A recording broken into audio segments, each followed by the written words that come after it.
Bueno, pues estamos aquí en la Filosofía en Canal con Santiago Alba. Santi y yo pues hemos crecido juntos, hemos estado todo el tiempo aprendiendo el uno del otro y una de las cosas que más nos han unido ha sido nuestra admiración incondicional hacia Tintín. A raíz de los últimos acontecimientos con Tintín, que no sé si puedes resumir, Santi, pues nos hemos encontrado aquí para mantener esta conversación. Sí, hola Carlos, pues nada, era una cuestión en definitiva bastante trivial, pero significativa, y es que una asociación católica de Canadá, de la que dependen centenares de escuelas del país, pues decidió quemar o destruir o reciclar 5.000 libros que a su juicio, y probablemente tenían razón, pues agraviaban o despreciaban a las poblaciones originarias de Canadá, ¿no?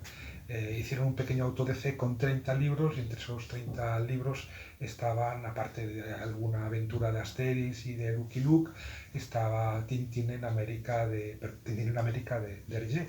Y bueno, pues a mí me hizo sufrir incluso el hecho de que fuera una de las peores historietas de Tintín.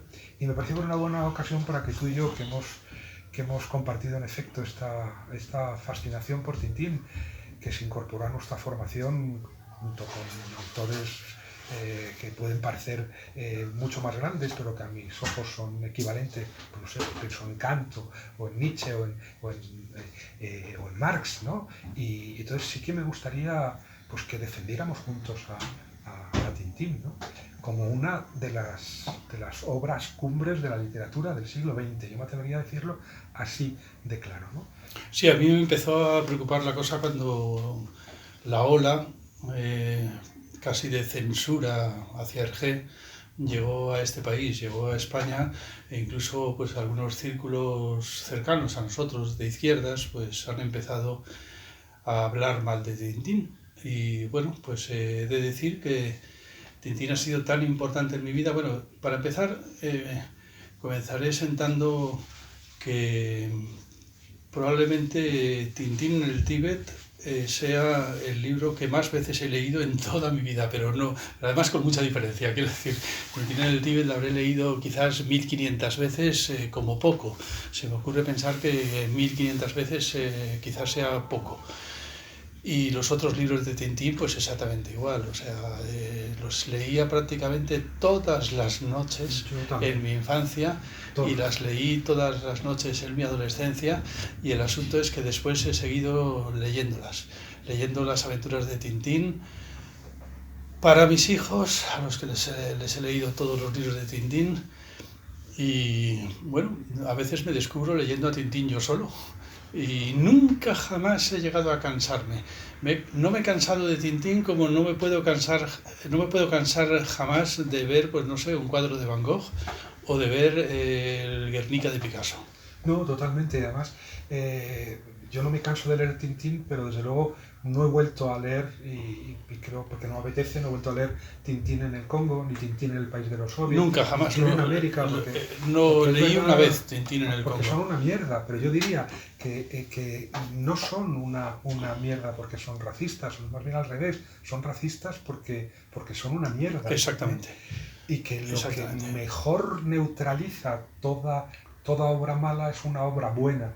Y como Hergé, después de escribir, es que son pecados de juventud, él mismo lo dijo así, pues a partir sobre todo del Loto Azul, empezó una obra de una coherencia, de una consistencia y de una ambición tal, pues yo creo que todo lo que había hecho hasta ese momento quedó anulado, ¿no? Solo una obra buena anula una obra mala. Es pensar que, absurdo pensar, yo creo que Tintín ha hecho mucho daño en África, y que por lo tanto el daño que ha hecho en África no ha quedado compensado con todo el bien que introdujo en China.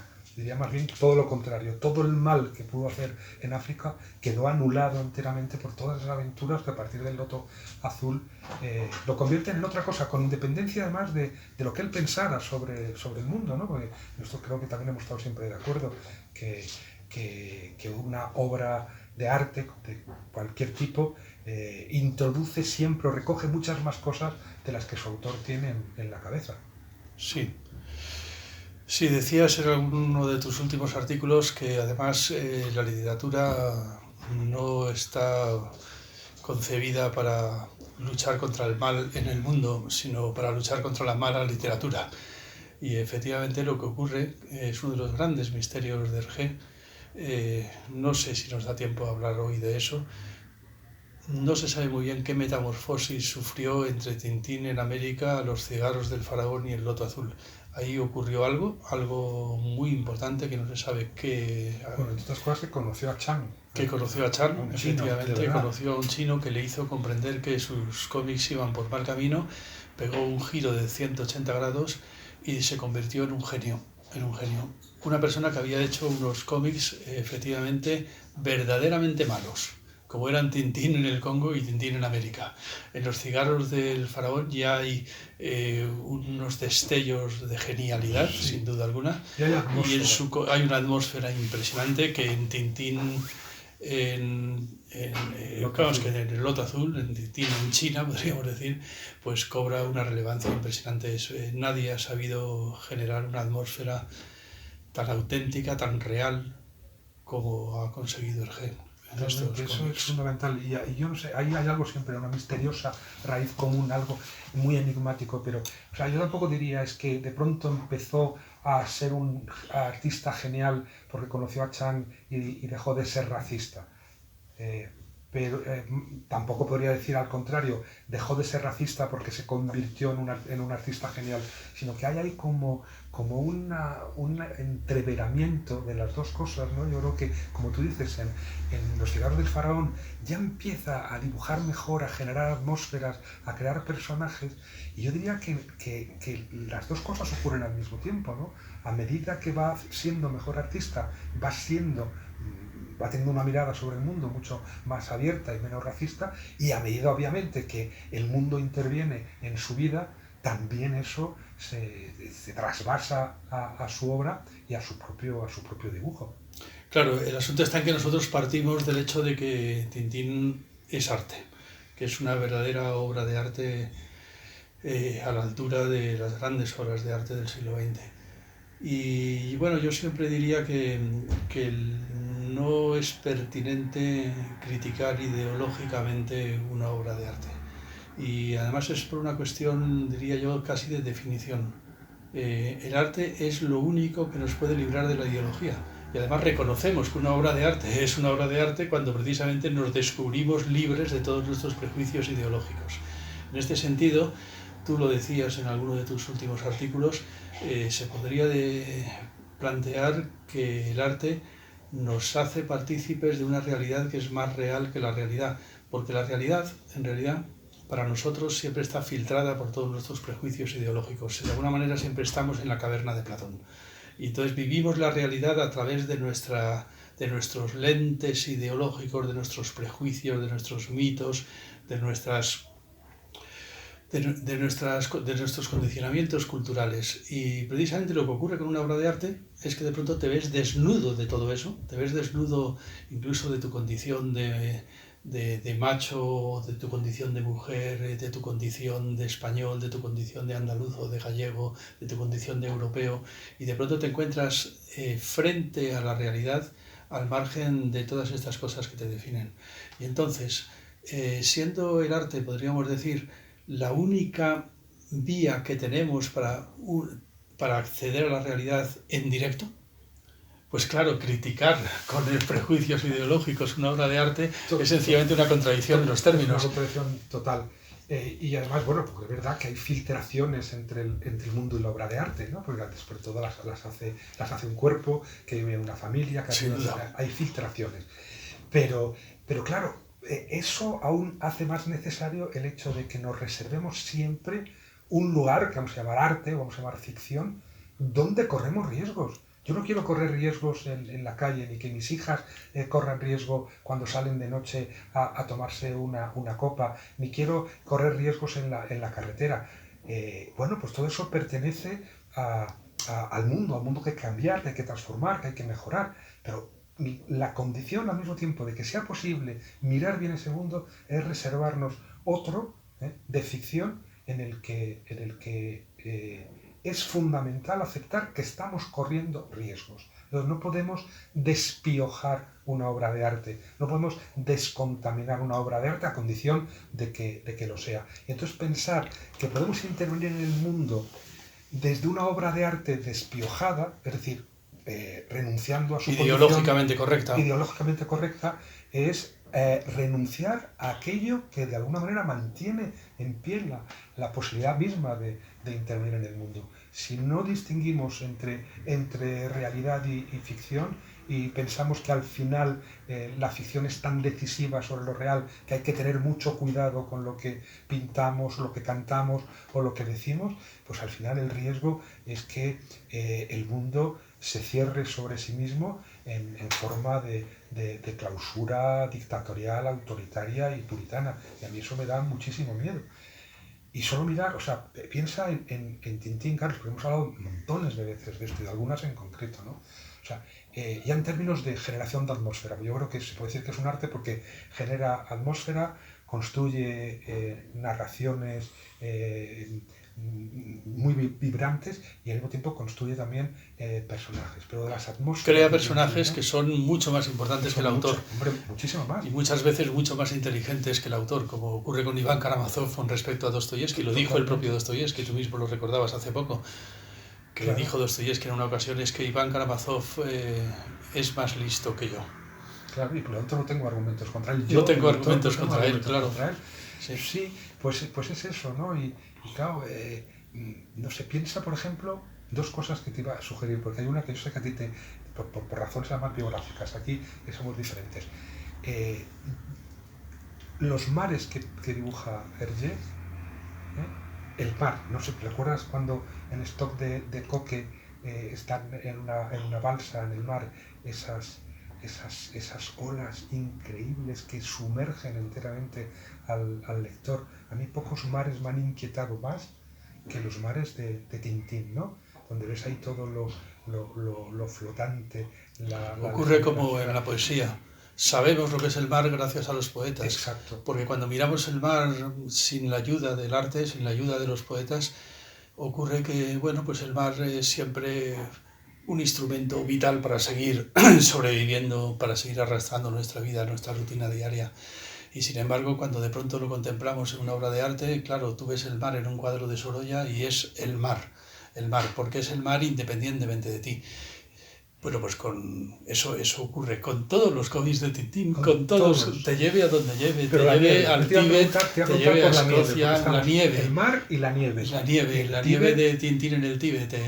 Ahí es donde yo descubrí que la nieve existía. No cuando la vi por primera vez en Navacerrada intentando esquiar sin caerme. No. Ahí es cuando descubrí lo que era la nieve, cuando descubrí lo que era el mar, cuando descubrí lo que era el desierto. Y con Tintín hemos viajado, vamos, a Oriente Medio, hemos viajado al Tíbet, hemos viajado a Escocia. Yo me acuerdo que cuando visité Escocia me pareció mucho menos escocesa que la Escocia que había vivido en Tintín. Sí, en la isla no he viajado al Tíbet, pero estoy seguro de que me pasaría exactamente lo mismo, claro. ¿Y qué me dices de Petras cuando estuvimos juntos en Petras? En Petras, obviamente, en Jordania.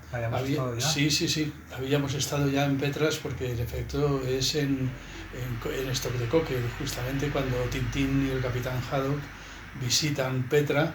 Y gracias a eso yo conozco Petra, sí. Porque luego estuve en Petras y no era tan Petras. No, era bastante menos, ¿no? Era bastante menos. Pero es verdad que estaba ahí ese desfiladero por el que entras y claro, pues en ese desfiladero faltaba la... Es curioso, ventana. ¿Verdad? Que la realidad te recuerde a la verdadera realidad, que es la realidad que existe en Tintín. Así es, pero eso ocurre con cualquier obra de arte, con cualquier obra de arte. Todos los hablamos ahora mismo de paisajes, pero hablando también de caracteres neuróticos, de caracteres psicológicos, de una densidad impresionante, como es, por ejemplo, Castafiore, como es el Capitán Haddock, como son Hernández y Fernández. Como son incluso algunos periféricos, como Serafín Latón. Serafín Latón es un personaje, yo creo que introduce... Es un verdadero descubrimiento en este mundo, que existan los Serafines Latón. Sí, es impresionante, o Néstor, o ya digamos los malandrines, ¿no? Como los hermanos Pájaro, que son unos personajes tan bien diseñados con 4 trazos, ¿no? Y sí, pues eso te digo, tú tienes por un lado las atmósferas, hay atmósferas que a mí de pequeño me producían terror. O sea, piensa en las 7 bolas de cristal. En las 7 bolas de cristal. Tú no has soñado de pequeño. Verdaderas pesadillas. Quizás sea no sé, la imagen que más terror a mí también.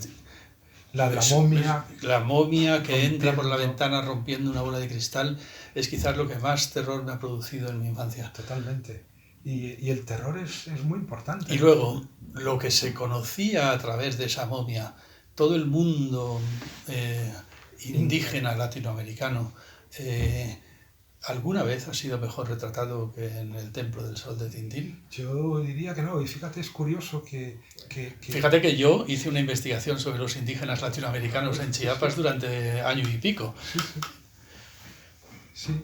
Pero nunca llegué a conocer a los indígenas tan bien como los conocí. No, es curioso, porque fíjate, cuando yo leía, por ejemplo, a Roque Dalton, el gran poeta salvadoreño, y hacía este retrato del mundo indígena, me pasaba lo mismo. Decía, pero yo ya esto lo conozco por Tintín en Templo del Sol, que ha sido al mismo tiempo, y ahí me sorprendió mucho. Efectivamente, me acuerdo de Roque Dalton cuando decía eso de los indígenas siempre contestan no sé. ¿Te acuerdas? Sí. Contestan siempre no sé. Que es exactamente lo que contestan en el Templo del Sol. En el Templo del Sol, sí.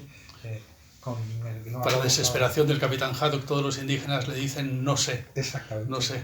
Claro, protegiéndose de un occidental con el que históricamente han tenido siempre malas experiencias, ¿no? Claro. O sea, hay un retrato muy fino de lo que es también la relación colonial a través de ese no sé. Y te decía que, sin embargo, es curioso porque hay gente que, a fuerza de criticar de manera sumaria, sin haberlo leído y por razones completamente ideológicas, a Hergé y a Tintín, dicen que El Templo del Sol es un álbum colonialista. Pero ¿cómo va a ser colonialista? Es todo lo contrario. No, en ese no sé que contestan los indígenas hay el manifiesto anticolonialista más vivo que he visto en mi vida. Precisamente eso de que los indígenas contestan no sé, porque cada vez que contestaban otra cosa, sencillamente recibían un castigo, les mandaban de esclavos a una mina a trabajar, en fin, los indígenas siempre contestaban no sé por si acaso. Eso lo cuenta Roque Dalton en un texto maravilloso. El pequeño pulgarcito de el pequeño, sí. Así es. Claro, entonces es verdad que en fin, bueno, pero yo creo que precisamente la mejor manera de negar que Hergé sea racista, mejor dicho Tintín, porque es como pasa con Cervantes y el Quijote, lo que decías tú antes, ¿no? Que hay personajes que han oscurecido de tal manera al autor que han ocupado su lugar, ¿no? Entonces ya casi yo creo, no sé si alguien sabe cómo se llama el autor de Tintín, al que los franceses y belgas llaman Hergé, que nosotros los españoles lo llamamos siempre Hergé, como a Tintín en lugar de Tantán, que es mucho más feo. Sí, es verdad. Pero bueno, que sí, que yo creo que es esto, sobre todo hay que insistir en la enorme calidad de la obra de Hergé, ¿no? Esa forma de mirar y de retratar lo que mira, esa generación de atmósferas inolvidables que te atrapan de tal manera que, como bueno, pues no sé, todos los que hemos leído mucha literatura, ¿no? durante nuestro periodo de formación, esto de que hay esos periodos en los que estabas dedicado a leer a todo Dostoyevsky o a todo Tolstoy o a todo Conrad, en que no vivías en tu casa, no vivías en tu ciudad, no estabas entre los miembros de tu familia, sino que vivías y con una densidad temporal incomparable a la del tiempo real, vivías, pues eso, unas veces en el desierto, otras veces en el Tíbet, otras veces en la China anterior a la Segunda Guerra Mundial. Esa capacidad para generar atmósferas, yo creo que es el privilegio de los grandes genios. Y luego los personajes, porque es verdad, piensan en los sueños, por hablar de Freud también a través de Tintín. Creo sueños que es imposible retratar mejor un ambiente onírico. Absolutamente. Cuando está el capitán Haddock rodeado de espectadores en la ópera, que todos son la Castafiori. No, todos son el loro que le ha regalado la Castafiori y él está desnudo. Y él está desnudo. Ese es un sueño. Y es una sola viñeta. Solo una viñeta. Y es un sueño perfecto. Perfecto. Tenía el don de saber, totalmente igual que decía Levi Strauss, que Freud había tenido el don de saber hacer un mito, pues se puede decir que Hergé tenía el don de entender el lenguaje de los sueños. Totalmente. Ese sueño que hay en el Templo del Sol, cuando Tintín se queda dormido y aparece Tornasol por ahí buscando... Esa imagen inquietante de Tornasol que está con no sé si lleva un tocado inca, ¿no? Sí, tremendo. Sí, muy inquietante. Y no... Santi y yo nos conocemos desde que nos conocimos a los 16 años y yo recuerdo éramos dos adolescentes, podríamos decir que un poco autistas y timoratos y sobre todo muy aterrorizados por el hecho de existir. Queríamos huir todo el tiempo. Yo me acuerdo que Santi me decía siempre que iba a coger un 600 de Escabalao que tenía y que iba a viajar a Moscú. Pero luego, porque iba a viajar a Moscú para escapar de la realidad asfixiante en la que transcurría por aquella época nuestra vida, ¿no? Que también tenía mucho que ver con nuestras realidades familiares, ¿verdad? Y entonces te ibas a ir a Moscú y luego decías, desconsolado, después de reflexionarlo, ay, ¿y para qué voy a viajar a Moscú si cuando llegue a Moscú voy a estar yo ahí? Es que no podría viajar a algún sitio donde no estuviera yo. Y eso es precisamente lo que nos ha permitido Tintín. Estamos muy bien. Estar en sitios en los que nosotros no estamos. Efectivamente. Y además, bueno, mira, ya que me preguntabas antes por la nieve de Tintín en el Tíbet, la nieve es el símbolo de eso, precisamente. Tintín en el Tíbet es el cómic en el que más sale Tintín y además, lo cual podría ser un grave error, porque Tintín siempre ha sido una especie de significante vacío para que saliera todo lo demás. Exacto. Y en Tintín en el Tíbet sale, pero es curioso que lo que sale es la nieve. Tintín es la nieve. Es algo así como que lo que sale es la pura ley moral encarnada. Está todo limpio como la nieve. Limpio como la nieve. Es sencillamente un mandato categórico de salvar a su amigo. Tiene que salvar a su amigo a toda costa.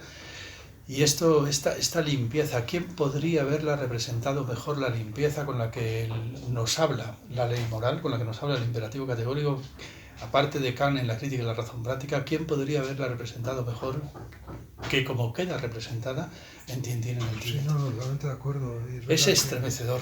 Que es tan importante que elija la nieve y que no elija el desierto, donde hay otras aventuras, pero ya no cuentan lo mismo, ya no está contando a Kant, probablemente, sino otra cosa, que elija la nieve y que la represente así, ¿no? Como esa limpieza total.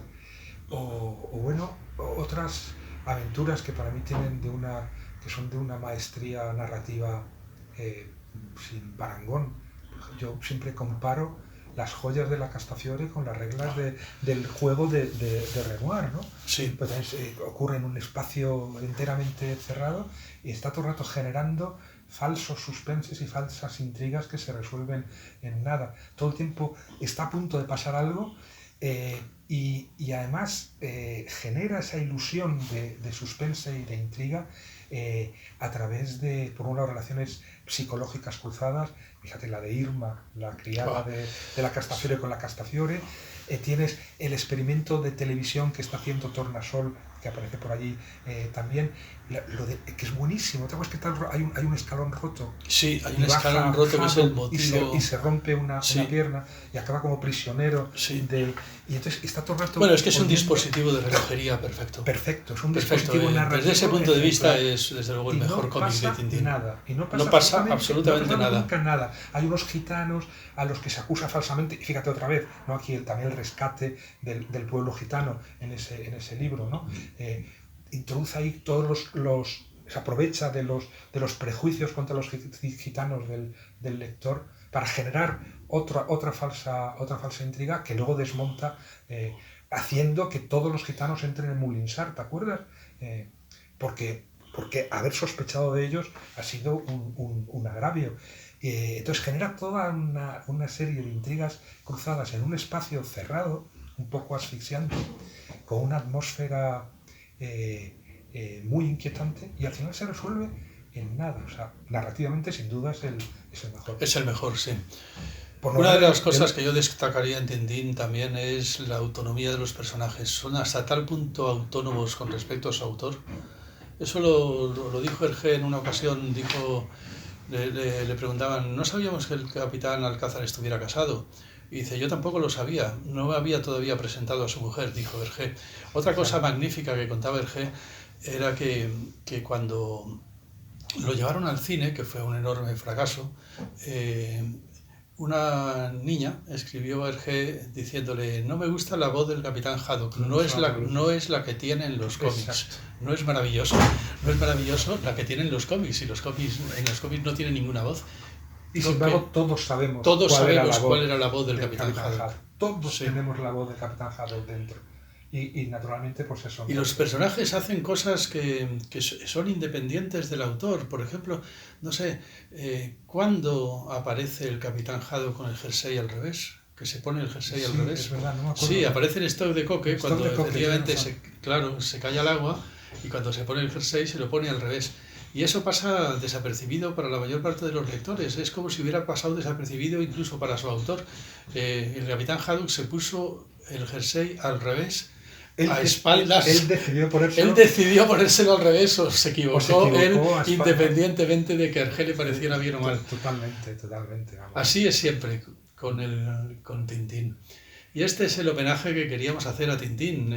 Tampoco tenemos mucho más tiempo para extendernos más, pero no sé si quieres decir todavía algo más. Y recordar el humorismo de Tintín, ¿no? De algunos personajes que son tronchantes.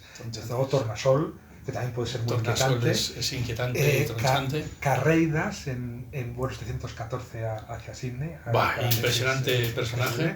Ese final cuando ya se fue toda la aventura y le hacen una entrevista en el periódico, le dice, y oiga, ¿y usted por qué tiene unas marcas en los brazos que sus compañeros no tienen? Responde, bueno, yo soy el más rico, ¿no? por no olvidar el litigio entre malvados cuando le inyectan el suero de la verdad a Carreiras para que confiese. Y entonces Rastapopoulos, por equivocación, se lo inyecta también y acaban manteniendo ahí un litigio de cuál de los dos es más malo. Es más malo. Y que hay que recordar que ahí, entre otras cosas, se atribuyen de una manera muy culta, con guiños cultos, algunos de los crímenes o de los pequeños pecados que San Agustín en las Confesiones se atribuye a sí mismo y Rousseau en las Confesiones también. Sí, es genial. Es una especie de competencia entre San Agustín y Rousseau a ver cuál de los dos ha sido más malo. Bueno, pues sí, hay un misterio insondable y es el sentido del humor también.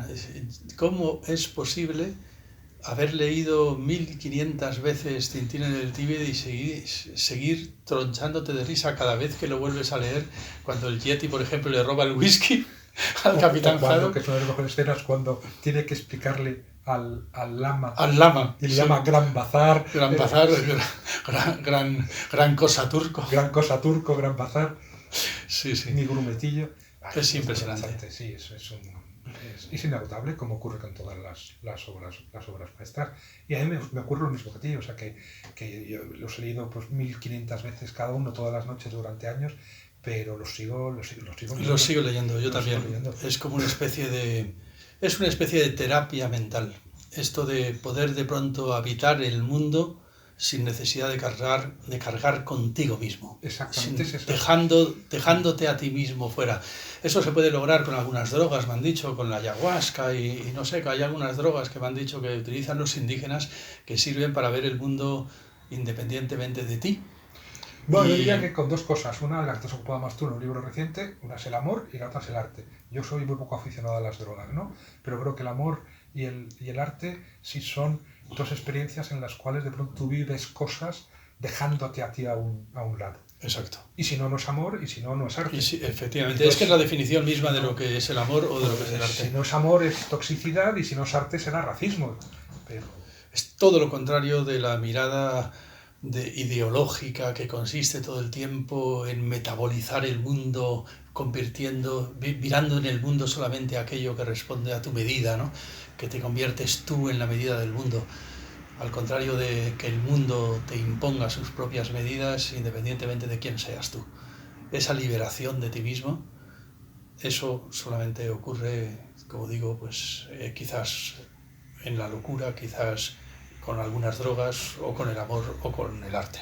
Con la literatura, por supuesto, sin la literatura habríamos permanecido encerrados claustrofóbicamente en nosotros mismos. No podríamos mirar más allá de nuestras narices. Seríamos todos autistas, pero no autistas porque quiera ofender a los autistas, sino porque sencillamente es el no poder abrirte al mundo, el no poder comunicarte con el mundo. La clausura narcisista, ¿no? Un solipsismo sin mundo.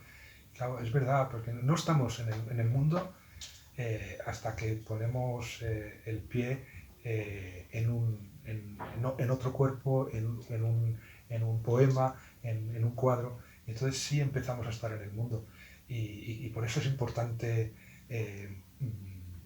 tan importante conservar ese espacio, que es un espacio, ya digo, de riesgo, y en el que hemos establecido la regla de que aquí se puede decir todo a condición de que se diga bien, ¿no? Si no se dice bien, es inútil decirlo. O sea, si tú no dices bien lo que tienes que decir, pues es inútil que lo digas. Pero si del otro lado tú intentas ocupar desde el mundo ese espacio, te quedas sin mundo. Por esto lo pierdes, ¿no? Pues si dices, solo entramos en el mundo cuando salimos de él a través de la obra de arte, de la ficción, de la literatura. Si tú finalmente conviertes eso en parte de ti mismo, pues con eso desaparece también el mundo.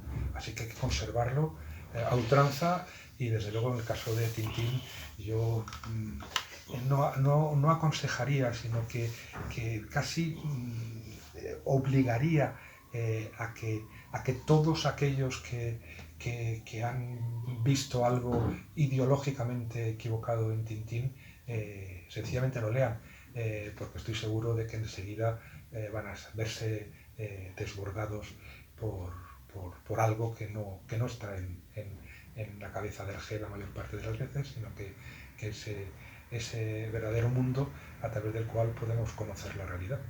Exactamente, sí. Yo creo que este es el homenaje que tenemos que hacer a Tintín. Hay que salvar a Tintín para salvar el mundo, porque gracias a Tintín muchos nos enteramos de que el mundo existía. Aparte de nuestros propios síntomas, de nuestros propios metabolismos privados, ¿no? Aparte de eso había todo un mundo ahí fuera que se podía conocer, y que nosotros lo conocimos de niños gracias a una gran obra de arte que podía entrar en nuestras vidas, que entró en nuestras vidas, y que fue uno de los ejes fundamentales por los cuales somos hoy lo que somos. Bueno, pues esta es la conclusión a la que llegamos aquí en la Filosofía en Canal. No tenemos mucho más tiempo hoy para continuar esta entrevista, pero ojalá que en nuevas ocasiones podamos seguir hablando de Tintín o de cualquier otra obra maestra de la literatura. Gracias, Santi, por habernos acompañado hoy. Venga.